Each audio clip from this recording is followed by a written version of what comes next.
Bonjour à tous, je suis donc très heureux d'avoir la chance de pouvoir découvrir, grâce à tous les orateurs qui vont se succéder sur ces 2 journées, un nouvel épisode du beau programme Passage des disciplines. Avec ce colloque Freud au Collège de France, on pourra sans doute découvrir une histoire en creux du Collège de France, c'est un premier aspect en tous les cas, mais aussi sans doute une autre histoire de Freud, ou peut-être faudrait-il mieux dire une autre histoire des Freud, les figures de Freud, et en l'occurrence des Freud du Collège de France. Cette première séquence, donc je vais être très rapide parce qu'il faut que je fasse attention au temps, c'est ce que Céline m'a bien rappelé à juste titre. Cette première séquence consacrée à Freud, lecteur des professeurs du Collège de France, va immédiatement nous faire entrer dans cette histoire qu'on imagine déjà heurtée, discontinue, complexe, bref, passionnante. Mais je vais donner immédiatement la parole à M. Prochians, administrateur du Collège de France, qui va nous parler des bases neurales de l'individuation. La parole est à vous. Comment il s'éteint ? Bon, tout d'abord, remercier Antoine pour sa très gentille invitation. Au départ, je n'ai pas très bien compris pourquoi il me demandait de venir, mais finalement, comme nous travaillons sur l'individuation dans mon laboratoire et que je suis neurobiologiste et que le cerveau a à voir avec toute cette affaire, je pense que, somme toute, je me suis adapté avec une certaine plasticité à la chose. Je dois dire que j'ai commencé, évidemment, ma connaissance de Freud est assez limitée, et j'ai surtout été extrêmement sensible à la lecture de Freud, au style, c'est-à-dire que pour moi ça reste malgré tout et avant tout peut-être un très grand écrivain, de même d'ailleurs que d'autres très grands philosophes ou anthropologues. Je pense qu'une certaine façon des gens comme Bergson, des gens comme Lévi-Strauss sont avant tout des littéraires extraordinaires. Et je crois que la lecture de Freud de ce point de vue est extrêmement plaisante aussi sur le plan littéraire. Je ne m'avancerai pas sur le reste, sauf pour ce livre que vous connaissez tous évidemment, qui est l'esquisse pour une psychologie scientifique. Donc j'ai mis ici quelques schémas qui pourraient vous amuser. Donc on voit les sortes de bases neurales, si vous voulez, de la psychologie. Et ce livre est très étonnant, comme vous le savez, parce qu'il a des côtés assez délirants. Et en fait, quand Fliss n'est pas loin, le délire, souvent, n'est pas très loin non plus dans l'écriture de Freud.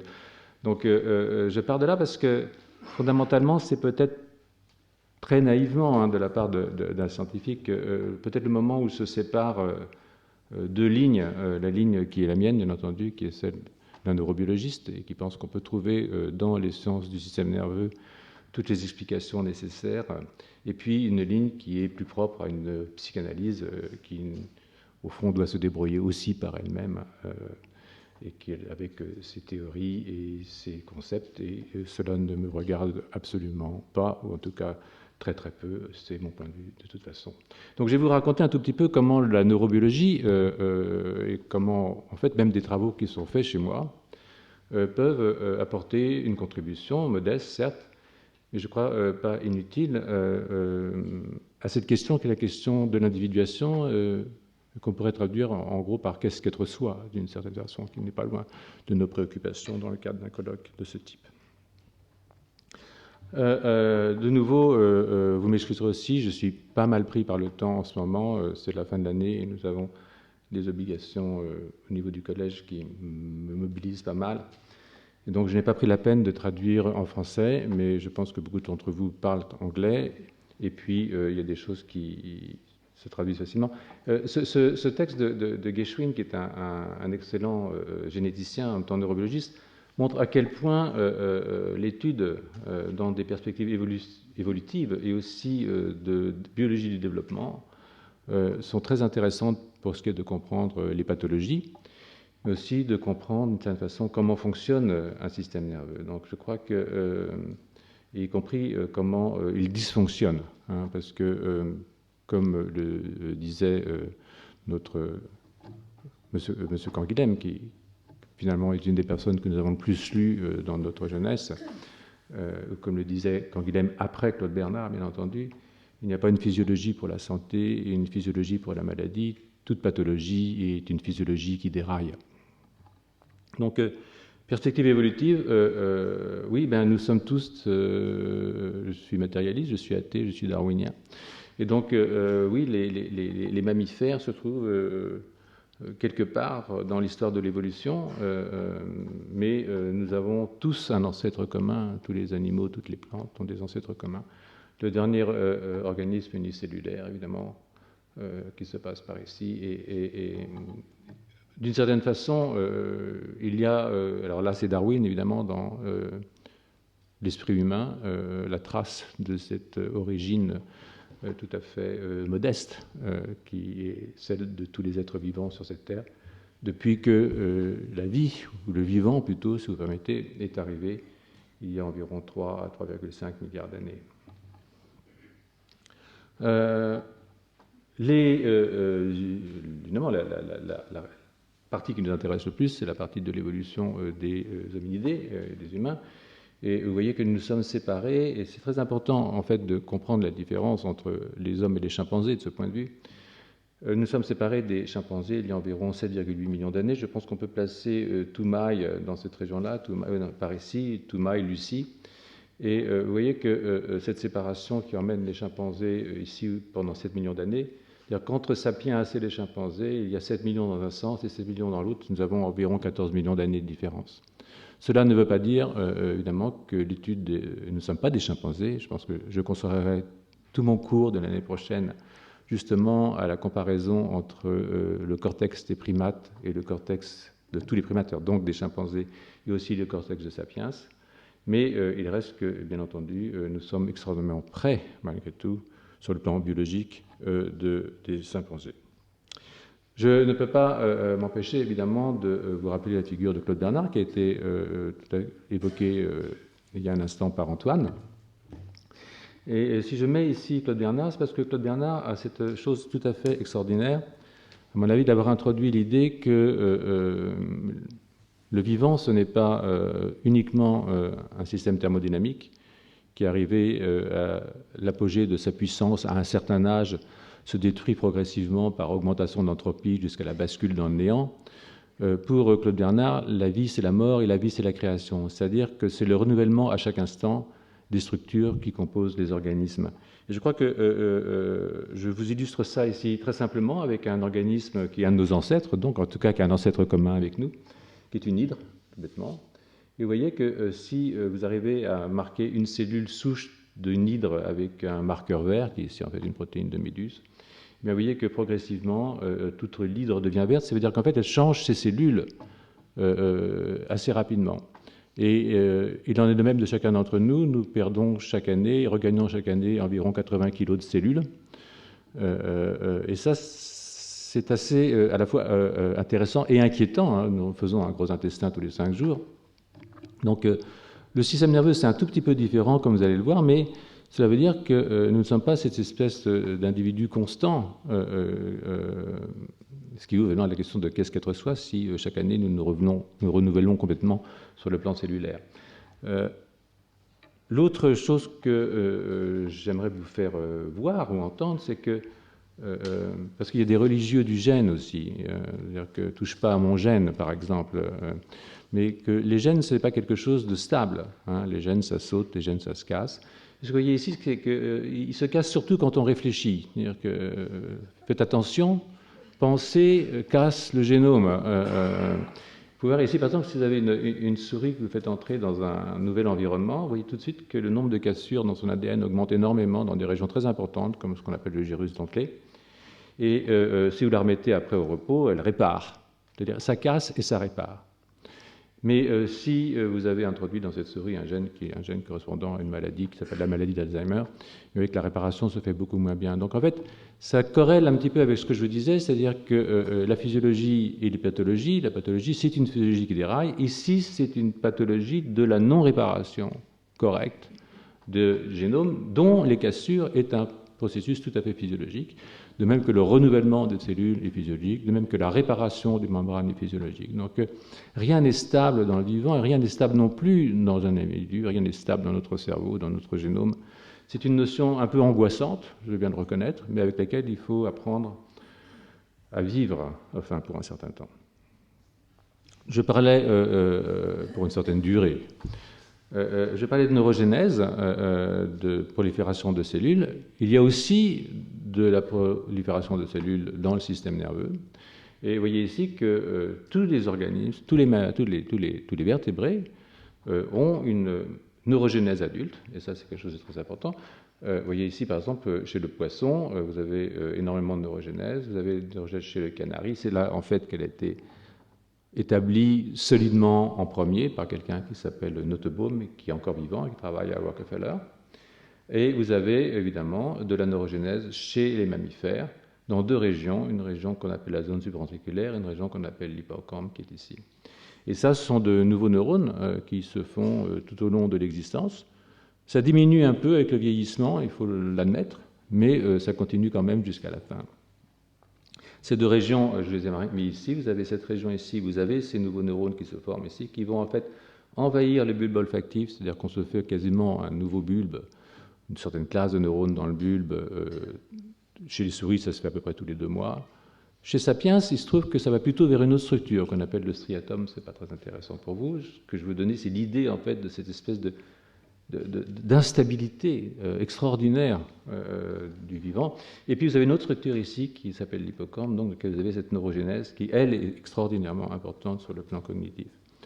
Donc, au niveau de cette neurogénèse dans l'hippocampe, et je fais ça encore de nouveau pour vous inquiéter un petit peu, vous avez ce qu'on appelle des modifications du génome liées à l'introduction de gènes sauteurs. Donc, de nouveau, vous avez des gènes qui sont transcrits, retranscrits en ADN et qui viennent s'insérer dans différentes régions du génome, introduisant ainsi des mutations et des modifications. Ce qui fait que même si vous êtes un jumeau, donc ici vous avez ces neurones qui prolifèrent, en fait la course à pied augmente le nombre de nouveaux neurones. Donc je vous encourage à aller faire un petit peu de jogging le matin. C'est bon pour la cognition, c'est bon pour votre hippocampe. Mais en même temps, au fur et à mesure que vous faites ces nouveaux neurones, vous insérez des mutations à cause de ces gènes sauteurs. Ce qui fait que même si vous êtes deux jumeaux tout à fait identiques, eh bien, au bout d'un certain temps, vous n'avez plus le même hippocampe. Alors, cet hippocampe est important pour ce qu'on appelle la mémoire de travail. C'est l'entrée, en fait, de la mémorisation au niveau du cortex. Donc, vous voyez que ce système nerveux est, en fait, je dirais, assez inquiétant et que je serais tout à fait d'accord avec Alice au Pays des Merveilles. Donc, au moins, je savais qui j'étais ce matin quand je me suis réveillé, mais je pense que j'ai beaucoup changé plusieurs fois depuis. Voilà, et effectivement, je pense que Alice a raison. Si j'osais, je dirais qu'on ne se baigne jamais 2 fois dans la même personne. J'avais rajouté ces diapositives quand j'ai regardé le programme et je me suis dit, tiens, j'ai 1 heure, ça va être très long. Et Céline Surprenant m'a écrit hier soir vers 11h30 en me disant, non, tu n'as qu'une demi-heure, donc je vais les retirer maintenant, je préfère. C'est juste pour vous dire que cette neurogénèse adulte a probablement énormément à voir aussi avec la régulation de l'humeur. C'est-à-dire qu'elle a à voir avec les phénomènes dépressifs. C'est un travail qui est fait depuis longtemps, mené depuis longtemps par quelqu'un d'extraordinaire qui s'appelle René Haine, qui est à l'Université Columbia, et dont vous retrouvez une petite interview sur les sites du Collège de France dans quelques temps, puisqu'il est venu au Collège il y a quelques jours, quelques semaines, et que nous avons inauguré la série des petits objets multimédia Collège de France par une interview de René sur justement le rôle de cette neurogénèse adulte dans la régulation de l'humeur et de l'anxiété. En dépit, si vous voulez, de cette labilité, d'une certaine façon, sur laquelle j'ai insisté dans ces premiers moments, et une labilité qui est, comme je disais, au fond la clé, une des clés de la compréhension de ce qu'est la physiologie d'un organisme, aussi les bases de ce qu'on appelle aujourd'hui la médecine régénérative, pour ceux qui espèrent vivre longtemps et suffisamment longtemps pour qu'on leur greffe de nouveaux organes à partir de leurs cellules souches. Il reste qu'il y a un mécanisme qui permet de maintenir une certaine mémoire dans les systèmes, et en particulier au niveau cellulaire. C'est-à-dire que si vous prenez un fibroblast et qu'il se divise, il va donner 2 fibroblastes, sauf si vous le transformez en cellule souche, qui est aussi possible. Et ces mécanismes ont été, la première fois, pas mis en évidence, mais en fait été formulés sur le plan hypothétique par quelqu'un qui s'appelle Weddington, qui est mort il y a quelques années, et ce qu'on appelle en fait l'épigénèse, c'est-à-dire que bien que 2 cellules comme un neurone ou un muscle ont les mêmes gènes, ils n'expriment pas les mêmes gènes, et ça c'est lié à des modifications d'expression génétique qui est verrouillée par ces processus épigénétiques. Des processus épigénétiques qui ont à voir avec des modifications de l'ADN, des modifications de ces protéines qui habillent l'ADN, qu'on appelle les histones, et qui sont évidemment en relation avec d'autres processus épigénétiques tels qu'ils nous ont été appris ou enseignés, en particulier par Jean-Pierre Changeux, dans cette théorie de l'épigénèse, c'est-à-dire que la forme des réseaux neuronaux, la modification de ces réseaux neuronaux, qui, comme vous allez le voir, a à voir avec l'individuation, évidemment aussi en relation avec la modification des structures au niveau du génome. Donc ce jeu entre ces 2 types d'épigénèse est évidemment quelque chose d'extraordinairement important. Donc je passe là-dessus parce que ça fait partie des choses que j'avais rajoutées pour Céline, et que j'ai retirées pour Céline tout aussi vite, pour revenir à cette histoire d'humain. Comme vous voyez, normalement, un cerveau, ça sert à bouger. Les plantes n'ont pas de cerveau. Les plantes ne bougent pas, sauf dans Macbeth, mais ce n'est pas bon signe. Donc les plantes ne bougent pas, mais les animaux bougent, et ça veut dire qu'ils doivent s'orienter en fonction du monde extérieur. Je sens et je bouge, je vois et je bouge, j'entends et je bouge, pour attraper ou fuir un prédateur, tout autre objet. Et cela veut dire qu'il y a, chez les primates en particulier, une relation linéaire, normalement, entre la taille du cerveau et la taille du corps. C'est un système sensorimoteur. Et quand on rentre dans le genre Homo, eh bien on voit tout de suite que nous sortons de cette linéarité, de cette proportionnalité. Et pour Homo sapiens, nous sommes tout à fait en hors de l'échelle. Homo sapiens a 900 cm3 de cerveau en trop. Donc sur 1400 cm3, c'est un chiffre non négligeable d'en avoir 900 en trop, tant plus que ces 900 cm3 ne sont pas placés n'importe où. Ils sont placés dans les aires cognitives, dans les aires du langage, dans les aires associatives, et que proportionnellement, nous avons moins d'aires visuelles, par exemple, ou moins d'aires olfactives qu'un singe. Donc il y a quelque chose de monstrueux dans un cerveau humain qui explique que nous soyons ici au Collège de France, puisque, bien entendu, malgré la grande estime que j'ai pour la culture chimpanzé, je pense qu'il n'y a pas de comparaison possible entre la brindille à termites et Notre-Dame de Paris, même si je n'aime pas énormément Notre-Dame de Paris, je dois reconnaître. Donc cette folie, d'une certaine façon, exceptionnelle de l'homme, ce qui est appelé une fois à nature par nature, parce que tout ça, évidemment, est le résultat de l'évolution. Vous la voir ici, on parle de l'ancêtre commun entre les chimpanzés et puis les modernes humains, qui sont évidemment un cerveau tout à fait non conforme à ce qu'il devrait être si nous étions principalement des êtres sensorimoteurs. Mais ce n'est pas uniquement la taille, bien entendu.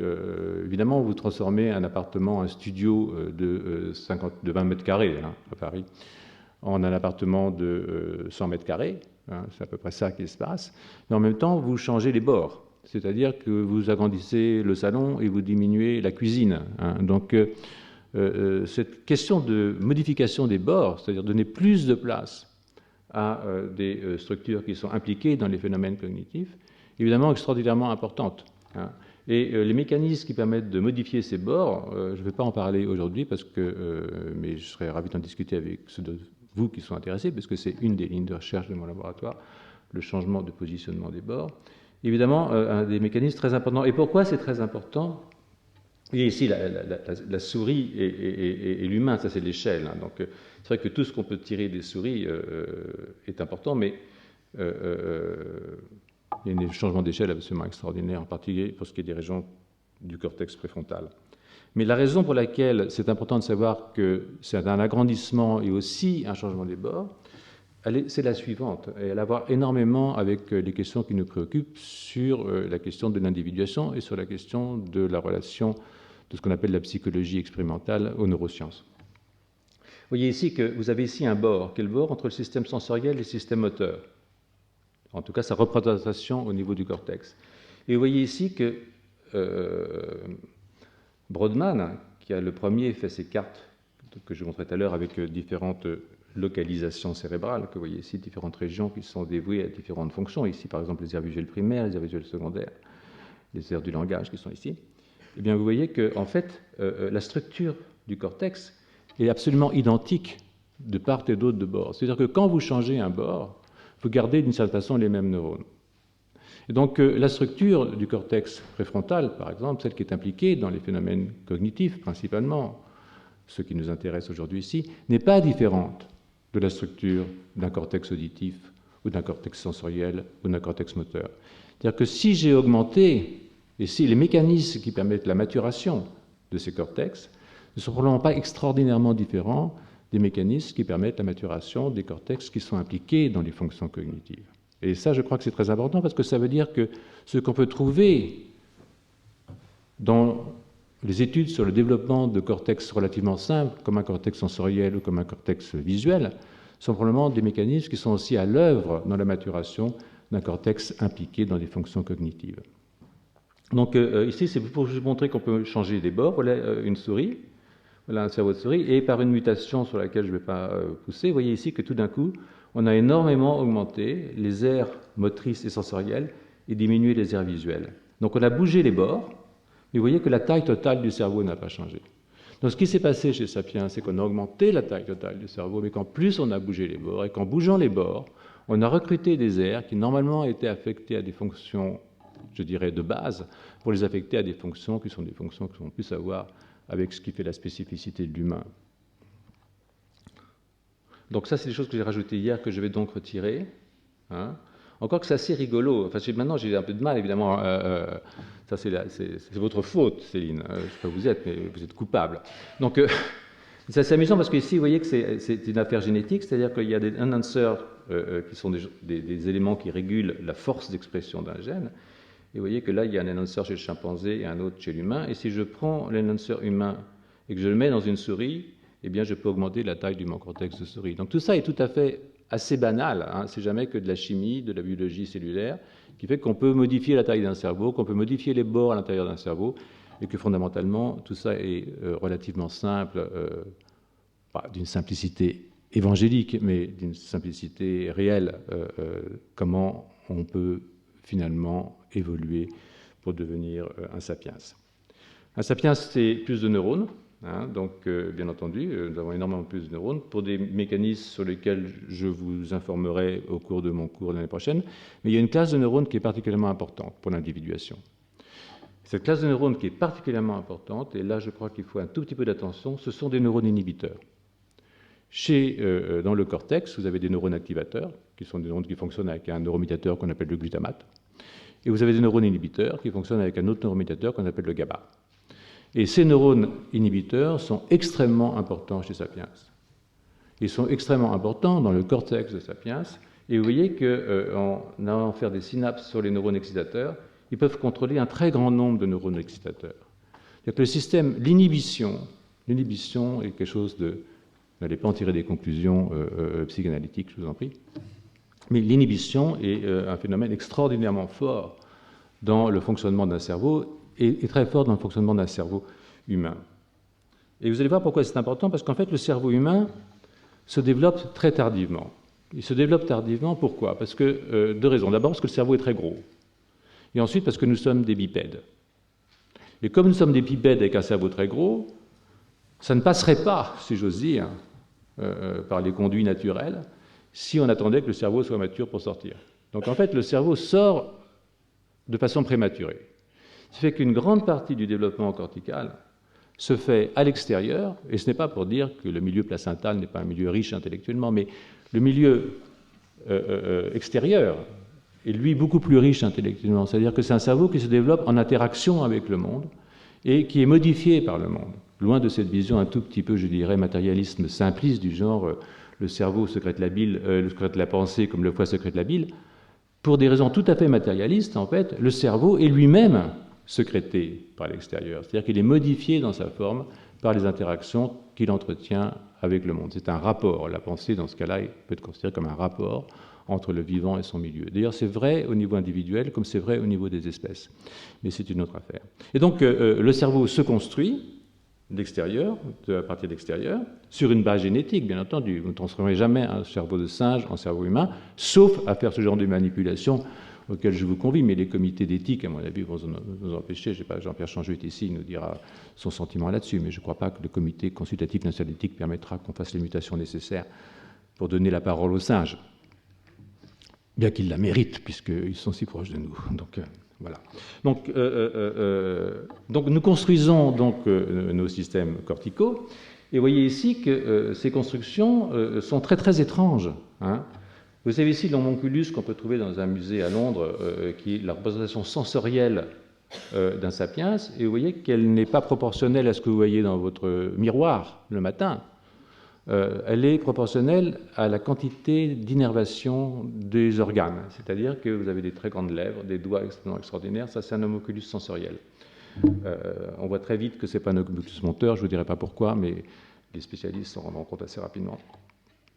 Donc cette taille de la représentation au niveau cortical, elle est liée en fait à l'innervation sensorielle. C'est-à-dire que si vous bloquez au cours d'une période où le cerveau peut s'adapter, qu'on appelle une période critique, à ce moment-là, vous allez modifier la taille des organes cérébraux. Et c'est ça qui est vraiment important, parce que ce n'est pas uniquement vrai pour les systèmes sensoriels. Du fait justement de la conservation de la structure du cortex et du fait qu'on a pu changer les bords, comme je vous l'expliquais plus tôt, c'est vrai en fait de toutes les fonctions. Et ces périodes critiques, pendant lesquelles le cerveau est sensible à l'événement extérieur, ne durent pas longtemps, elles durent pendant une certaine période de temps. Hein. Les étudiants pensent qu'on est intelligent jusqu'à 18 ans et qu'on devient bête après. Ce n'est pas du tout le cas. On est bête jusqu'à un certain âge, intelligent pendant une petite période, et on redevient bête. Et cette petite période pendant laquelle on est intelligent s'appelle la période critique, pour des raisons que vous pouvez comprendre. Donc vous voyez que ces périodes critiques ne se passent pas au même moment dans le cortex. Pour le système sensoriel, c'est plutôt plus tôt. Vous avez des systèmes critiques, périodes critiques, où le cerveau est sensible à l'apprentissage, par exemple pour le système moteur ou le système linguistique, un peu plus tardivement. Et puis vous avez aussi des périodes critiques pour la cognition et pour les higher brain functions, comme on dit. Voilà. N'importe qui a essayé d'apprendre à jouer d'un instrument de musique après un certain âge ou apprendre une langue après un certain âge, c'est que la plasticité n'est pas tout à fait la même à 40 ans et à 12, hélas.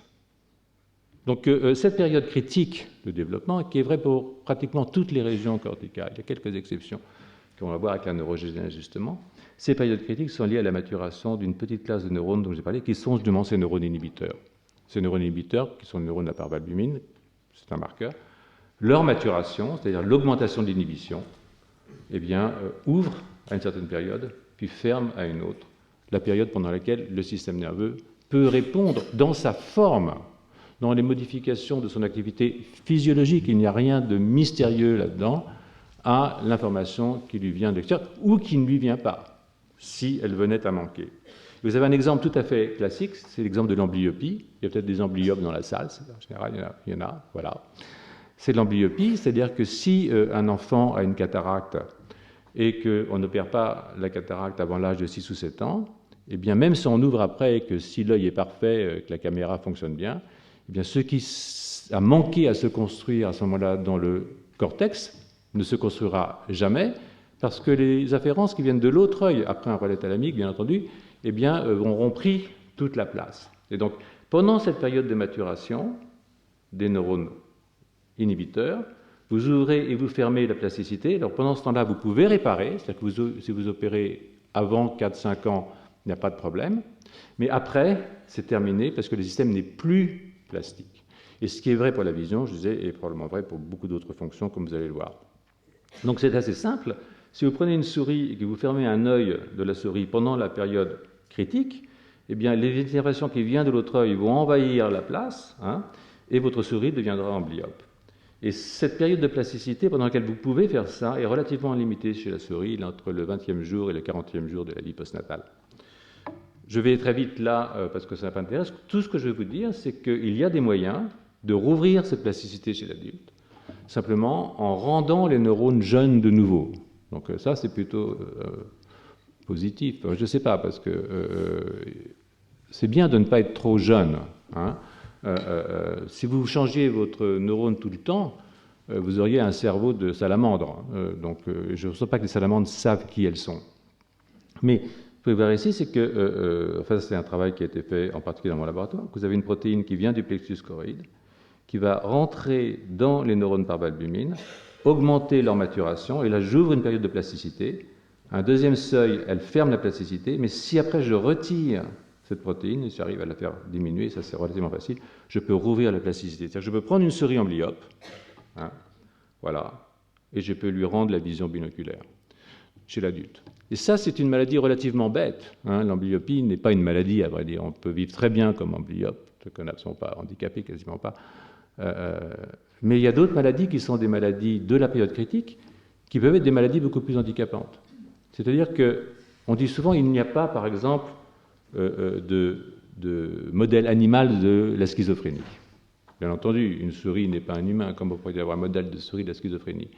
Mais si vous alliez identifier des mécanismes qui ont à voir avec la maturation du système nerveux, qui sont les mêmes pour les régions qui sont impliquées dans des fonctions cognitives et dans les systèmes visuels, alors vous pourriez dire, par exemple, que ces modèles, qui sont des modèles d'étude de la plasticité d'un cortex visuel et de l'apprentissage, et du réapprentissage et de la réouverture de la plasticité, sont des mécanismes qui sont peut-être aussi impliqués dans des maladies psychiatriques, qui sont évidemment des maladies beaucoup plus graves que des défauts sensoriels comme une amblyopie.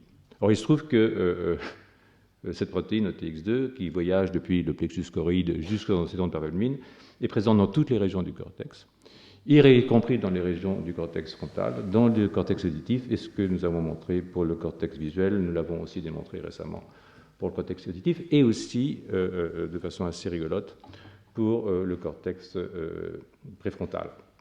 Et nous pouvons apprendre à une souris à aimer la musique, à condition de lui rouvrir sa plasticité chez l'adulte, alors qu'en général, elle préfère le silence. Je vais donc aller assez rapidement là pour vous dire que ça a peut-être des implications pour des problèmes qui vous intéressent, qui sont des problèmes de maladies psychiatriques, parce que, comme vous l'avez peut-être remarqué, beaucoup de ces maladies psychiatriques se déclenchent dans des périodes qui sont pré-pubertales ou au moment de la puberté. Et là, c'est une période critique. C'est une période très critique. Je ne sais pas si vous vous souvenez, certains d'entre vous certainement, mais c'est une véritable métamorphose. C'est-à-dire que le monde ne vous voit plus de la même façon, vous ne voyez plus le monde de la même façon, et vous ne vous voyez plus vous-même de la même façon avant et après l'arrivée des hormones. Et ces maladies psychiatriques sont très souvent vues aujourd'hui comme des maladies de période critique, c'est-à-dire d'un cerveau qui ne se serait pas, pour des raisons qui peuvent être génétiques, épigénétiques, environnementales, ce n'est pas le débat, mais le résultat, c'est que pour beaucoup de psychiatres aujourd'hui, ces maladies sont des maladies d'un système nerveux qui n'a pas été capable de s'adapter à ce changement de l'environnement en modifiant comme il le faudrait la formation des réseaux de neurones au niveau de régions très importantes du cortex, en particulier le cortex préfrontal. Et vous voyez ici que c'est vers ces âges que vous avez une augmentation de l'inhibition, c'est-à-dire la maturation de ces neurones par valbumine, autour de 15 ans, entre 15 et 20 ans, car le cortex se développe très tardivement.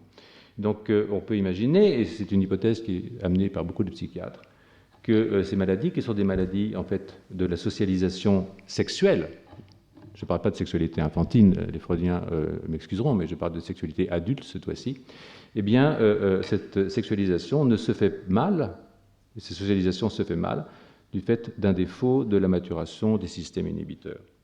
Donc, et donc d'une mauvaise formation des réseaux. Alors là, vous avez quelque chose qui est très intéressant, c'est mon avant-dernière diapositive. Je vois que mon collègue ici s'impatiente un peu. Je vous promets que j'arrête de vous embêter avec ça, mais je crois que c'est très intéressant. C'est ce qu'on appelle quand vous avez ces neurones inhibiteurs qui maturent, ils convergent sur le neurone glutamatergique, vous avez une inhibition, une activation, et en fait, vous formez ce qu'on appelle des oscillations. Ce sont des oscillations extraordinairement importantes, hein, ce qu'on appelle des gamma bands ici, c'est-à-dire que c'est du 80 Hz. Hein. Donc, ce sont des neurones qui doivent recapturer les ions pratiquement 80 fois par seconde. Une très grande activité métabolique. Je ne vais pas parler du métabolisme, c'est dommage. Si j'avais eu une heure, effectivement, je l'aurais fait, parce que le métabolisme, c'est aussi une très grande spécialité du système nerveux humain. Mais vous voyez ici que si vous avez maintenant ce qu'on appelle les figures de Mounet, donc ici, il faut voir que c'est une tête d'homme, mais que c'est tellement contrasté que ça prend un certain temps pour le voir. Et si vous avez une figure de Mounet inversée, ça prend encore plus de temps. Et vous voyez que, en fait, quand vous maturez, vous apprenez à voir ça assez rapidement. Ça, c'est le temps qu'il faut, si vous voulez, pour que le cerveau déclenche ces bandes gamma, montrant qu'il a reconnu ici que c'était une figure d'humain inversée. Mais vous voyez que entre la jeunesse d'un enfant, et le early adolescence, et l'adolescence plus tardive, vous avez une disruption de cette reconnaissance. C'est-à-dire que vous avez une désorganisation de vos bandes gamma. Et c'est ensuite, après, que ça se remet en place, hein, qu'on peut voir ici, c'est-à-dire que vous avez de nouveau une rematuration du système. Donc il y a une période critique extrêmement importante qui se passe dans cette période tardive du développement. Et nous ne connaissons pas évidemment les mécanismes de période critique, mais je serais prêt à prendre un pari, puisque évidemment faire de la science, c'est d'abord faire des paris, bien entendu, qu'ils ne sont pas très différents de ce qu'on peut voir pour la maturation d'un système visuel ou d'un système auditif. J'ai parlé 32 minutes. Est-ce que vous êtes intéressé par la suite ou est-ce que vous voulez qu'on s'arrête là? Monsieur, c'est à vous de me le dire. Non, mais vous pouvez prendre 2 minutes encore. Donc, je voulais juste vous revenir un tout petit peu sur les gènes, parce que j'aime beaucoup les singes. Je ne permettrai à personne d'en douter. Mais nous ne sommes pas des singes. Nous sommes juste des primates. Ce n'est pas la même chose. Donc, il se trouve que le cerveau humain a gagné, en fait, la course des gènes. C'est-à-dire que nous avons eu ces mutations. Et je voudrais juste vous donner un exemple de mutation. C'est-à-dire qu'en fait, ce n'est pas des mutations. C'est-à-dire que les gènes, on dit toujours qu'il y a un gène, le gène de ceci, le gène de cela. En fait, ce sont des réseaux de gènes. Les gènes fonctionnent en réseau. C'est-à-dire quand un gène fonctionne, vous avez une centaine de gènes qui fonctionnent avec lui. C'est bien parce que ça régule. S'il y en a un gène qui commence à sortir de l'épure, les autres le ramènent à la raison. C'est de la physiologie, la génétique. Hein. Vous ne pouvez pas varier l'expression d'un gène important de plus de 10% pendant un certain temps sans qu'il y ait une pathologie qui se déclenche. C'est comme la température. Si vous augmentez de 10% votre température corporelle, vous l'amenez à 40 degrés, si vous restez 15 jours à 40 degrés, vous êtes mort. Hein. Donc, c'est la même chose. C'est un processus physiologique et cette co-régulation des gènes est importante parce qu'au-delà des gènes, elle permet de voir quels sont les gènes qui sont co-régulés. Vous voyez ici un petit module de corrégulation qui est spécifique à l'humain et qui est très amplifié dans le cortex frontal.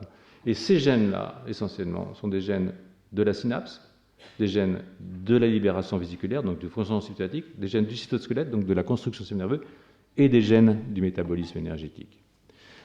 Le métabolisme énergétique est probablement exceptionnel chez Sapiens, au point que énormément de maladies neurologiques et psychiatriques peuvent aujourd'hui être vues comme des maladies métaboliques.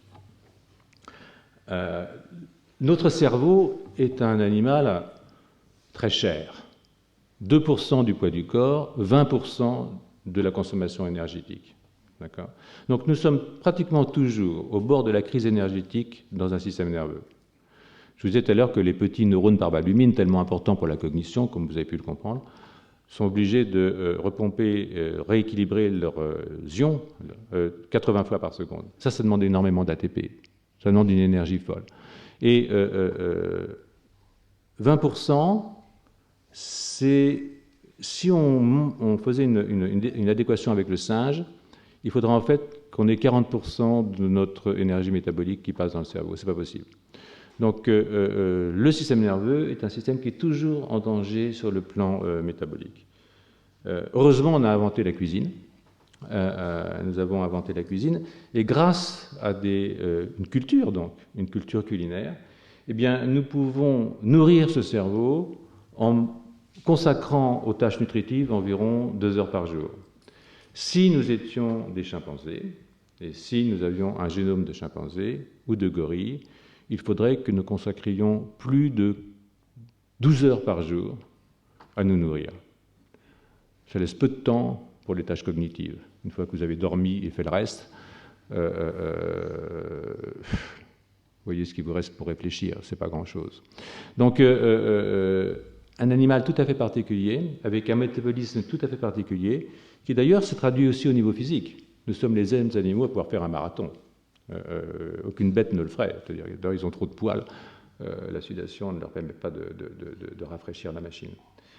Nos ancêtres, il y a environ 100 à 200 000 ans en Afrique, pouvaient attraper des antilopes à la course, pas en 5 minutes, mais en 2 heures. Au bout de 2 heures, la pauvre bête n'en pouvait plus, il n'y avait plus qu'à la cueillir, parce que le sapiens est un animal extraordinaire sur le plan métabolique, pour son corps comme pour son cerveau, mais ça sera l'objet d'une autre conférence. Je vais donc conclure ici pour vous montrer comment ça se construit. Donc vous avez cet homonculus que j'appelle l'homonculus du miroir, c'est celui que vous regardez le matin dans la glace, qui se construit essentiellement sur une base génétique, c'est pour ça que vous ressemblez à votre papa et à votre maman.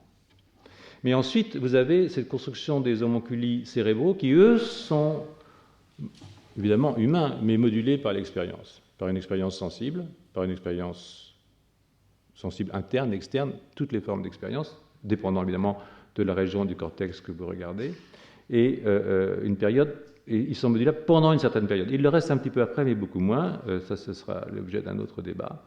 Mais cette période pendant laquelle vous pouvez construire ces homonculi, ces périodes critiques, existent pour toutes les fonctions cérébrales, les fonctions cognitives, comme pour les fonctions sensorielles ou motrices. Il me reste donc à remercier les collègues qui ont fait les expériences que je vous ai montrées.